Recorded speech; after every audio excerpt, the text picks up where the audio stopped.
Le journal avec STM Transport Voyageurs, une nouvelle façon de voyager.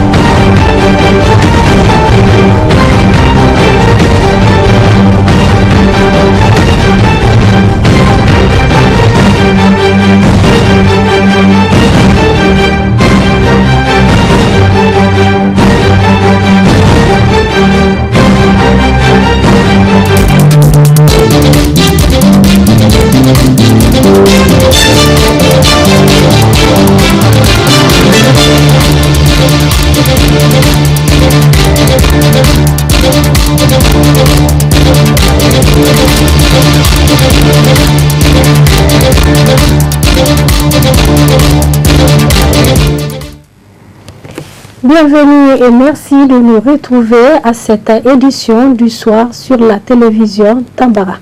Des membres du Conseil de sécurité des Nations Unies ont séjourné au Niger dans le cadre d'une activité, d'une visite de travail et d'amitié. La délégation, composée de plusieurs diplomates membres du Conseil de sécurité de l'ONU basé à New York. Les questions sécuritaires étaient au centre de cette visite. Compte rendu Hama Ouzeifa et Abdul Raouf Dayabou. Le Conseil de sécurité des Nations Unies a pour mission d'assurer la responsabilité principale quant au maintien de la paix et la sécurité dans le monde. C'est dans le même ordre d'idées que les membres de ces conseils de sécurité ont effectué une visite de 48 heures au Niger après le Mali afin de s'imprégner de la situation sécuritaire au Sahel. La journée du 25 octobre a débuté avec une série d'audiences des ambassadeurs à la salle de conférence de Mahatma Gandhi et après ces audiences officielles se sont rendues au carré des martyrs afin de commémorer l'honneur des soldats tombés sur le champ. Ensuite, sur le centre de fuseau de la force conjointe du G5 Sahel qui a reçu les diplomates dans le cadre de leur visite au niveau des différents postes militaires regroupant le G5 Sahel pour en savoir toujours sur la situation sécuritaire au Sahel. C'est au tour du président de la République de recevoir ses ambassadeurs au palais présidentiel pour passer au peigne fin de la situation sécuritaire spécifique au Niger. Quant au représentant permanent de la France aux Nations Unies, il a évoqué l'importance de leur visite au Niger, plus précisément dans le Sahel au nom du Conseil de sécurité. Il a rassuré de la disponibilité et de l'engagement de la France dans cette lutte contre le terrorisme. Le Conseil de sécurité est en appui à la paix et à la stabilité dans la région. On va continuer à le faire, à essayer de vous aider, d'aider aussi le Mali dans toute la mesure du possible. Et d'une manière plus générale, je crois que le message essentiel, c'est que le Niger, comme le Mali, bien sûr, peut compter sur la France et le Niger doit et peut compter sur les Nations Unies pour tous les défis auxquels il est confronté. Pour sa part, le ministre d'État des Affaires étrangères et de la coopération a rappelé la nécessité de cette visite du Conseil de sécurité au Niger du moment où notre pays fait face à un certain nombre d'insécurités. Et là, les défis de la sécurité, mais aussi les défis du développement, je crois qu'ils ont été édifiés et ils repartent reconfortés par les succès de notre pays dans ces luttes-là. Et je pense qu'eux-mêmes le disent, et ils l'ont dit depuis ce matin, ils l'ont répété devant le président Bazoum, que le Niger constitue un exemple positif qu'il conviendra de soutenir pour que ce modèle-là puisse prospérer en Afrique. Cette visite des membres du Conseil de sécurité des Nations Unies au Niger témoigne l'engagement des différents partenaires dans le cadre de la lutte contre l'insécurité au Sahel. À l'issue de cette visite, des propositions idoines permettant de relever les défis sécuritaires des pays du G5 Sahel ont été faites et une photo des familles a été faite pour immortaliser cette mission diplomatique des membres du Conseil de sécurité des Nations Unies au Niger. L'Association nigérienne de la presse des éditeurs de la presse indépendante à Népi était la semaine en assemblée générale à la salle de conférence de la maison de presse de Niamey. Plusieurs points étaient écrits à l'ordre du jour, dont entre autres le renouvellement du bureau. Compte rendu à Louma Massani et Ibrahim Kantama. Cette assemblée générale de l'association nigérienne des éditeurs de la presse indépendante ANEPI a enregistré la présence de plusieurs promoteurs des entreprises de presse au Niger. Après des semaines de réflexion, le comité en charge du toilettage des textes et règlements de l'ANEPI, le comité a pu déposer les nouvelles lignes de l'association dans le but de se conformer à la nouvelle donne. L'objectif est de doter la dite association de nouveaux dirigeants afin d'apporter de nouvelles perspectives pour les éditeurs au Niger. Si aujourd'hui nous avons décidé de renouveler le bureau, c'est pour qu'on puisse vraiment prendre les choses en main pour ramener la même image qu'avait l'ANEPI dans les années antérieures sur la scène, parce qu'aujourd'hui il y a beaucoup de défis qui nous attendent sur la question de la liberté de la presse, sur la question de la stabilité des entreprises de presse, sur la question aujourd'hui de ce problème des factures sanctuaires qui est en face de nous, et aussi sur la question de la convention collective, de la loi sur la publicité.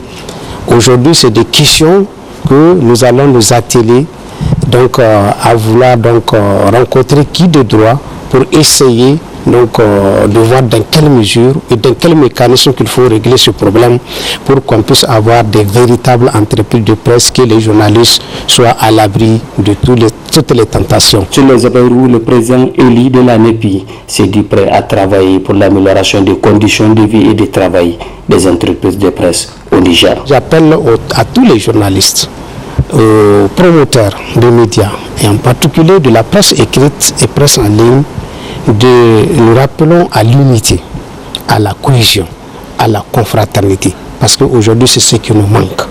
Lorsque nous aurons cela, rien ne peut résister à notre combat, rien ne peut résister à nos ambitions. Parce que le statut de règlement intérieur de l'ANEPI a été clair par rapport aux missions qui nous attendent. Donc c'est sur ça que nous appelons à tous les médias à avoir confiance en nous, comme aujourd'hui ils ont eu confiance en nous, de continuer à avoir confiance en nous et de nous soutenir dans le combat qui nous attend. Inch'Allah, avec l'unité de tous et avec le soutien de tous, nous pouvons y arriver. Cette assemblée générale de l'ANEPI permettrait aux entreprises de presse de revoir toutes les difficultés afin de faire face aux challenges du moment, notamment relatifs à la question des factures certifiées, la confraternité et le fonds d'aide à la presse pour une presse libre et indépendante au Niger. Corriger un enfant demande un châtiment ou une punition, et ceci participe pleinement à son éducation. Mais de nos jours, certains droits interdisent formellement ces formes de correction chez les enfants, surtout en milieu scolaire. Quelles sont les conséquences de l'interdiction du châtiment corporel chez les enfants? La réponse dans ce reportage signé Mohamed Issifou et Abdul Raouf Dayabou. Le châtiment corporel est une forme de punition dont l'objectif est d'infliger une douleur physique. Une chose qui a été très largement répandue à travers le monde en tant que pratique éducative envers les enfants, dans le cadre scolaire. Dans le but de corriger ou de contrôler le comportement de l'enfant afin d'amener cet enfant reconnu coupable d'une faute à se repentir. Mais force est de constater la suppression du châtiment corporel a fait détériorer l'éducation de certains enfants. Elle a donc une conséquence négative parce qu'il y a l'absence de la crainte du maître chez les élèves, alors que frapper un enfant pour le corriger participe à son éducation, a expliqué un plein d'élèves. Il faut qu'un enfant africain ait peur de quelqu'un qui le dirige. Celui qui le dirige est un berger. C'est dit même en islam que vous êtes les bergers de vos progénitures. Eh bien, quand vous êtes un berger, ça veut dire qu'on vous a confié des enfants, il faut que les enfants là aient un peu peur de vous. Parce qu'un enfant qui est dans une famille ou dans un environnement où il n'a peur de personne, il va prononcer certaines choses qui vont vous faire honte vous-même. Alors voilà pourquoi donc nous les châtiments corporels, on peut les faire à titre dissuasif. Parce que ce n'est pas parce que le maître ou la maîtresse a une chicotte dans la classe qu'elle va se mettre à chicoter pour faire des traces indélébiles sur le corps de l'enfant. Ou bien prendre, en tout cas, arracher une branche pour planter des épines sur, en tout cas, le corps des enfants. Ou bien, mettez-vous, comment ça s'appelle, même mettez-vous aux oreilles, c'est un châtiment corporel. À genoux, c'est châtiment corporel. La pompe, c'est châtiment corporel. Il y a en tout cas plusieurs manières de faire le châtiment aux enfants. Vous voyez, aujourd'hui, il y a châtiment corporel léger à l'école. Il y a châtiment léger, corporel léger dans les makarantas. Dans les makarantas, il y a des enfants qui sont capables de vous mémoriser les 60 ismes du Coran en moins de 10 ans. S'ils n'avaient pas peur de celui qui les forme, ils ne vont pas vite apprendre, ainsi de suite. Et même dans les mosquées, quand les enfants perturbent la prière, vous savez, il y a le muezzin qui a sa petite chicotte qui fait peur aux enfants et tout va en tout cas récré. Voilà pourquoi donc nous disons que mais le châtiment corporel a des niveaux. C'est le niveau de base. Au niveau de base, nous sommes d'accord de châtiment corporel. Mais dès que l'enfant quitte par exemple l'école primaire ou l'école de base pour aller dans un collège, il commence à réfléchir parce qu'il est à partir de l'âge de puberté et plus. Donc celui-là qui commence à comprendre la vie, on ne doit pas en tout cas lui faire de châtiment corporel. À plus forte raison au lycée ou à plus forte raison à l'université. Par exemple à l'université, chacun sait ce qu'il est venu chercher. Le Niger, pour rappel, a accepté une recommandation formulée lors de son examen périodique universel de mettre en œuvre les recommandations du Comité des droits de l'enfant concernant les châtiments corporels de l'éducation des enfants. Un code d'enfance interdisant clairement toute punition corporelle a aussi été rédigé en 2011. L'hôtel Bravia a servi de cadre hier matin à la réunion du comité régional de pilotage du programme de transition fiscale. C'était sous la présidence du ministre des Finances. Compte rendu, Zainab Gagara et Abdel Nasser Abdou. Portant sur les réformes communautaires en matière de fiscalité, cette importante réunion du comité régional de pilotage du programme de transition fiscale de l'UMOA, qui tourne autour de 5 principaux objectifs, vise à renforcer la viabilité tout en assurant la convergence des économies nationales. Sur les 5 objectifs principaux assignés à l'Union par ces textes fondateurs, permettez-moi de rappeler notre attention qu'il y en a 2 qui guident particulièrement nos actions. Il s'agit des objectifs visant à assurer la convergence des performances et des politiques économiques des États membres pour l'institution d'une procédure de surveillance multilatérale et celui visant à harmoniser dans la mesure nécessaire au bon fonctionnement du marché commun les législations des États membres et particulièrement le régime de la fiscalité. C'est donc de ces objectifs essentiels que la Commission a engagé une multitude de réformes qui impactent divers domaines de la vie économique et sociale des États membres. La décision de mise en place d'une fiscalité de développement a ainsi été prise par les hautes autorités de l'Union en vue de la collecte optimale des recettes fiscales. Ce choix offre ainsi à l'Union une perspective de couvrir à terme les dépenses publiques d'une manière autonome, d'offrir aux citoyens des biens et services publics plus adéquats et d'assurer le financement des programmes de développement. Prenant la parole pour la circonstance, le ministre du Plan rappelle les objectifs visés à travers cette rencontre. La transition fiscale constitue donc un chemin privilégié pour assurer l'autonomie du financement du développement de nos États. Je puis vous assurer que le gouvernement de la République du Niger adhère pleinement au processus de transition fiscale en cours dans l'espace communautaire et ne ménagera aucun effort pour accompagner les réformes engagées par la Commission pour bâtir un marché commun résilient. La réunion du comité régional de pilotage permet de porter une appréciation rigoureuse sur la mise en œuvre du programme par les États membres.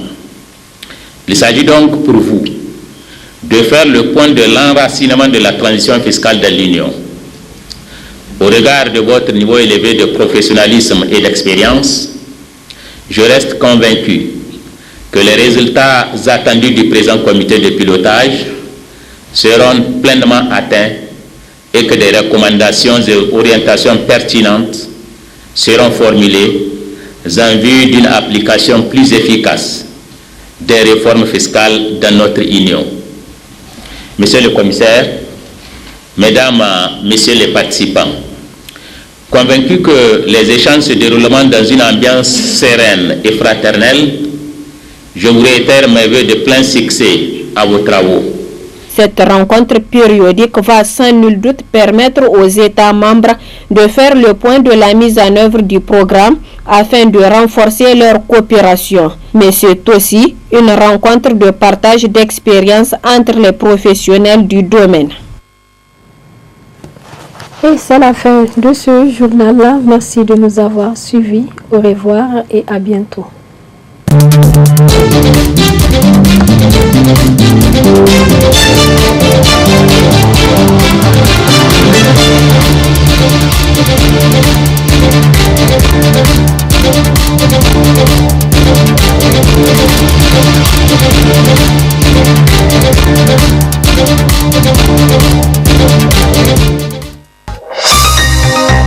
Ce journal vous a été présenté par STM Transport Voyageurs.